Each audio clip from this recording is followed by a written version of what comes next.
శ్రీ పొట్టి శ్రీరాములు నెల్లూరు జిల్లా కావలి డివిజన్ పరిధిలోని బోగోలు మండలం కొండబిట్రగుంట శ్రీ ప్రసన్న వెంకటేశ్వర స్వామివారి దేవస్థానం బిలకోట క్షేత్రం నందు ఫిబ్రవరి 26వ తేదీ నుండి మార్చి 8వ తేదీ వరకు నవవాహినిక బ్రహ్మోత్సవ కార్యక్రమాలు 11 రోజులు బ్రహ్మోత్సవాలు అత్యంత భక్తి శ్రద్ధలతో శాస్త్రోక్తంగా బ్రహ్మోత్సవాలు నిర్వహిస్తున్నట్లు ఆలయ ప్రధాన అర్చకులు తెలిపారు.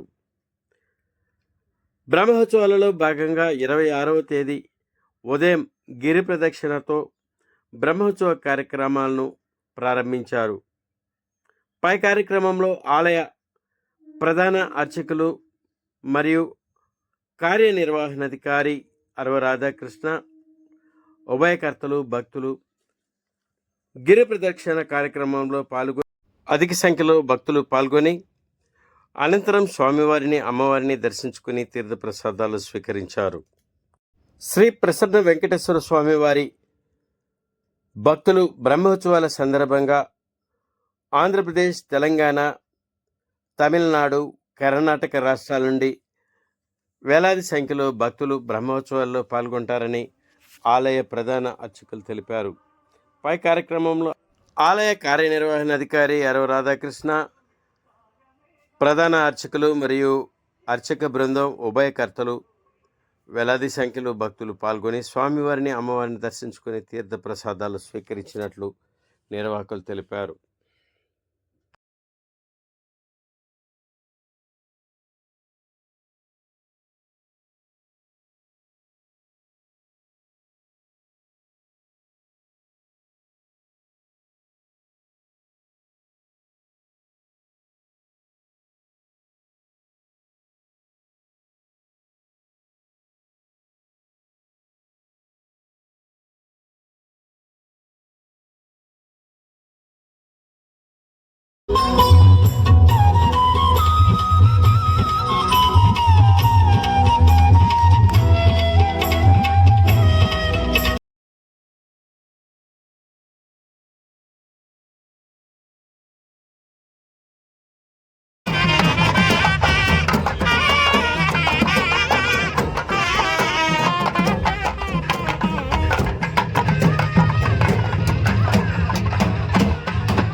ఓం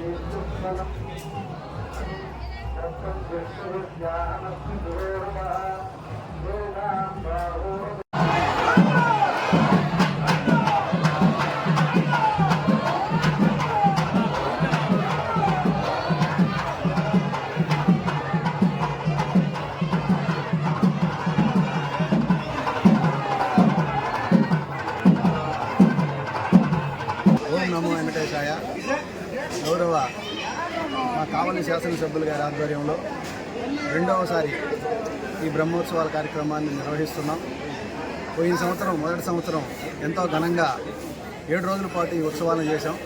కానీ కూటమి ప్రభుత్వం వచ్చిన తర్వాత ఈ బ్రహ్మోత్సవాలను 7 రోజులు కాదు, వెంకటేశ్వర స్వామి బ్రహ్మోత్సవాలు 11 రోజులు నిర్వహించాలని చెప్పి ప్రభుత్వం వారు ఆదేశించడంతో మా కొత్త పాలకవర్గం కూడా ఒక 10 రోజుల క్రితం ప్రమాణ స్వీకారం చేయడంతో ఈ కార్యక్రమాన్ని ఈరోజు స్టార్ట్ చేయడం జరిగింది. ఈ కార్యక్రమంలో మొదటగా గిరి ప్రదక్షిణ కార్యక్రమం ఈరోజు ఎంతో అంగరంగ వైభవంగా మేము నిర్వహించడం జరిగింది. స్వామి భక్తులు చుట్టుపక్కల ప్రాంతాల నుంచి కొన్ని వందల మంది తరలివచ్చి ఈ గిరి ప్రదక్షిణ కార్యక్రమంలో పాల్గొన్నారు. అలానే ఈ రోజు నుంచి ప్రతిరోజు వచ్చే నెల 8వ తారీఖు దాకా ఈ కార్యక్రమాలన్నీ నిర్వహించడం జరుగుతుంది. మధ్యలో 3వ తారీఖు కళ్యాణం. ఈ సంవత్సరం 100 సంవత్సరాల తర్వాత రాత్రి వచ్చింది. ఎందుకంటే ఆ రోజు సంపూర్ణ చంద్రగ్రహణం వచ్చింది కాబట్టి ఉదయం 6:30 నుంచి సాయంత్రం 7:30 దాకా దేవాలయ తలుపులు తెరవబడవు. అందుకని సాయంత్రం 10 గంటలకి కళ్యాణం కింద కొత్తగా నిర్మించిన బొత్స కృష్ణకుమార్ అని ఆయన కొత్తగా 2 కోట్ల రూపాయలతో నిర్మించిన కళ్యాణ మండపంలో ఈ కళ్యాణ మహోత్సవం జరుగుతుంది. ఆ తర్వాత పక్క రోజు ఉదయం రథోత్సవం జరుగుతుంది. అదే రోజు రాత్రి 4వ తారీఖు రాత్రి తెప్పోత్సవం జరుగుతుంది. ఈ రకంగా ప్రతిరోజు కార్యక్రమాలని ఎంతో దిగ్విజయంగా నిర్వహిస్తామని చెప్పి తెలియజేస్తూ గౌరవ ఎమ్మెల్యే గారు మా వెనకుండి ఈ కార్యక్రమాలన్నీ పాలకవర్గంతో పాటు నన్ను కూడా చూసుకుంటూ ఉండమని చెప్పినందువల్ల ఎమ్మెల్యే గారికి పాలకవర్గం తరఫున నా తరఫున ధన్యవాదాలు చెప్తూ, అలానే భక్తజనులందరూ ఈ సంవత్సరం, ఎందుకంటే లాస్ట్ ఇయర్ దాదాపు 1,10,000 మంది దాకా వస్తే ఈ సంవత్సరం 2 లక్షల పైకి వస్తారని చెప్పి ఆశిస్తున్నాం. దానికి తగ్గ ఏర్పాట్లన్నీ కూడా చేసున్నాం. మంచినీళ్ళు అయితేవి, వసతి అయితేవి, మజ్జిగ అయితేవి, అట్లా దేవస్థానంలో ప్రసాదం అయితేవి 24 గంటలు, ఎప్పుడైతే ఉదయం 6 గంటల నుంచి సాయంత్రం 6 గంటల దాకా ఉచిత ప్రసాదం అందుబాటులో కూడా ఉంచుతున్నాం. ఈ అన్ని ఏర్పాట్లన్నీ కూడా మేము ఎంతో ఘనంగా నిర్వహిస్తున్నామని ఈ సందర్భంగా చెప్తూ అలానే ఈ ప్రసన్న వెంకటేశ్వర స్వామి దర్శించుకోవడానికి చుట్టుపక్కల ప్రాంతాల నుంచి అలానే బయట ప్రాంతాల నుంచి చాలామంది వస్తుంటారు. వాళ్ళకి ఏదన్నా చిన్న అసౌకర్యం కలిగినా ఇక్కడ ఒక హెల్ప్ లైన్ సెంటర్ ఒకటి పెట్టడం జరిగింది. ఆ help line centre phone number కూడా ఈరోజు సాయంత్రానికి మాకు ఇస్తామని డిపార్ట్మెంట్ వాళ్ళు చెప్తున్నారు. దాన్ని కూడా అందరూ వినియోగించుకోవాల్సింది ఈ సందర్భంగా కోరుకుంటూ సెలవు చేస్తున్నాం. వెంకటేశాయ. శ్రీ పొట్టి శ్రీరాములు నెల్లూరు జిల్లా భోగోలు మండలం కొండబిట్రకుంట గ్రామంలో వేంచేసి ఉన్న శ్రీ బిలకొడ క్షేత్రాధిపతి ప్రసన్న వెంకటేశ్వర స్వామి వారి సన్నిధిలో ఈ రోజు నుంచి అంగరంగ వైభవంగా బ్రహ్మోత్సవాలు ప్రారంభమైనాయి. మొదటగా స్వామివారు దేవేరులతో కలిసి గిరి ప్రదక్షిణ మహోత్సవాన్ని పూర్తి చేసుకున్నారు. మన దేవాలయ నూతనంగా ఏర్పరిచిన కోనేరు పూర్వకంగా, రథశాల పూర్వకంగా, ప్రదక్షిణాపూర్వకంగా మన గిరిని ప్రదక్షిణం చేసుకుని స్వామివారి భక్తుల్ని అనుగ్రహించారు. ఈరోజు ఎంతో అభివృద్ధి పదం నడుస్తున్నటువంటి మన బిలకొడ క్షేత్రం శ్రీ ఓం నమో వెంకటేశాయ. శ్రీ పొట్టి శ్రీరాములు నెల్లూరు జిల్లా భోగోలు మండలం కొండబిట్రకుంట గ్రామంలో వెలిసి ఉన్న బిలకొడ క్షేత్రాధిపతి శ్రీ ప్రసన్న వెంకటేశ్వర స్వామి వారి సన్నిధిలో నవాహ్నిక బ్రహ్మోత్సవాలు అత్యంత వైభవోపేతంగా ప్రారంభమైనాయి. మనకి అనాదిగా పూర్వం పంచాహ్నిక బ్రహ్మోత్సవాలు జరుగుతూ ఉంటే మన కావలి ఎమ్మెల్యే గారైనటువంటి శ్రీ దగ్గుమాటి వెంకటకృష్ణారెడ్డి గారు బ్రహ్మోత్సవాల్లో అపశృతులు జరుగుతున్నాయని తెప్పోత్సవం మొదలు అశ్వవాహన సేవ వరకు 24 గంటల్లో 7 ఉత్సవాలు జరగాలి కాబట్టి అపశృతులు జరగడం వల్ల మన తిరుమల తిరుపతి దేవస్థానం వారి సలహా మేరకు, దేవాదాయ ధర్మాదాయ శాఖ వారి సలహా మేరకు ఈ పంచాహ్నిక బ్రహ్మోత్సవాన్ని నవాహ్నిక బ్రహ్మోత్సవంగా రూపుదిద్దారు, శ్రీకారం చుట్టారు. అయితే ఈరోజు అంకురారోపణ మహోత్సవంలో ఉభయ దేవేరులతో స్వామివారు గిరి ప్రదక్షిణ మహోత్సవానికి వెంచేశారు. రాత్రికి అంకురారోపణ, రేపటి ఉదయం నలుగులు, రేపు రాత్రి ధ్వజారోహణతో వాహన సేవలు ప్రారంభమవుతాయి. దీనిలో 3వ తేదీ గ్రహణం కారణంగా అనాదిగా ఉదయం పూట కళ్యాణం జరుగుతూ ఉంటే ఇప్పుడు గ్రహణం కారణంగా సాయంత్రం వేళ రాత్రి 9:30కు ఆలయం శుద్ధి చేసి సంప్రోక్షణ తర్వాత మళ్ళీ తిరుకళ్యాణ మహోత్సవం జరుగుతుంది. భక్తులు 4 రాష్ట్రాల నుంచి, తెలంగాణ, ఆంధ్ర, తమిళనాడు, బెంగళూరు రాష్ట్రాల నుంచి భక్తులు తండోపతండాలుగా విచ్చేసి స్వామివారి ఉత్సవాల్లో పాల్గొంటారు.